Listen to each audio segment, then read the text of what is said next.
Formula चक्रवृद्धि ब्याज से ही बनाए। चक्रवृद्धि ब्याज ये एक प्रकार का कंपाउंड इंटरेस्ट ही है, ठीक है। ये CI है एक प्रकार से कंपाउंड इंटरेस्ट ही लगता रहता है, ब्याज पे ब्याज बढ़ता है, यानी कि परसेंट पर परसेंट ये फार्मूला भी लगता है। ये टोटल आपको इंक्रीजमेंट या डिक्रीजमेंट यानी कितना घटाव हुआ है या कितना फायदा हुआ है बता देता है।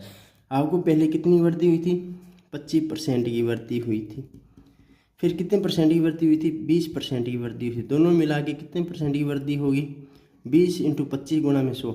ए का मान क्या है? 25 है। बी का मान क्या है? 20%। दो जो वृद्धि रखी है, 2 पर ही लागू होगा, 3 पर लागू नहीं होगा। 3 के लिए ये जो तरीका बताया है ना, ये दी बेस्ट है, इसको करेंगे, लेकिन वो बाद ही बात है। फिलहाल 2 के लिए अपने समझते हैं। तो इसको सोल्व करेंगे, ये कटा के कितना बन जाएगा? अगेन 50% में। कैसे? 25 और 20 45। इसको सोल्व करोगे तो 5 आ जाएगा। 45 और 5 कितना हो गया? 50%, यानी कि टोटल इंक्रीजमेंट कितना हुआ है? 50%। ये इसी तरह क्वेश्चन किस में आ सकते हैं?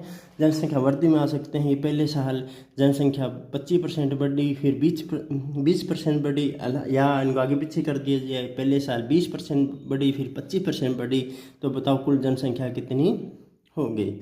ये तो था फॉर्मूला बेस। अब फॉर्मूला बेस पे कुछ और मैं आपको इसी क्वेश्चन के बता देता हूँ।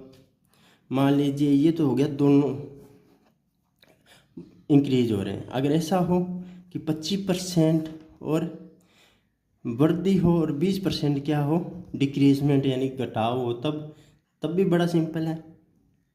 25 ए की जगह प्लस बी की जगह -20 प्लस 25 गुणा में -20, कि जो साइन है वो साइन साथ में रखेंगे। ये 25 प्लस माइनस क्या हो गया? -20।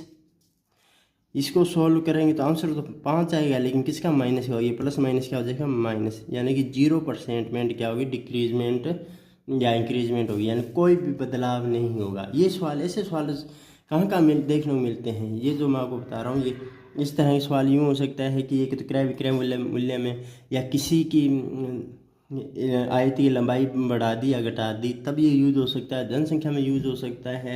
लगातार 2 छूट दे रखी हो, उनमें भी हो सकता है दोनों माइनस आ जाएं।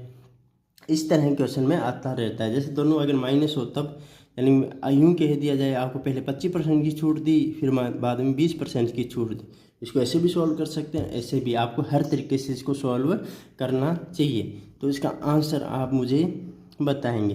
हालांकि मैं आपको हिंट दे सकता हूँ, और हिंट ये है कि इसका आंसर क्या आएगा? 40% आएगा। कुल छूट आपको कितनी मिलेगी? 40% मिलेगी।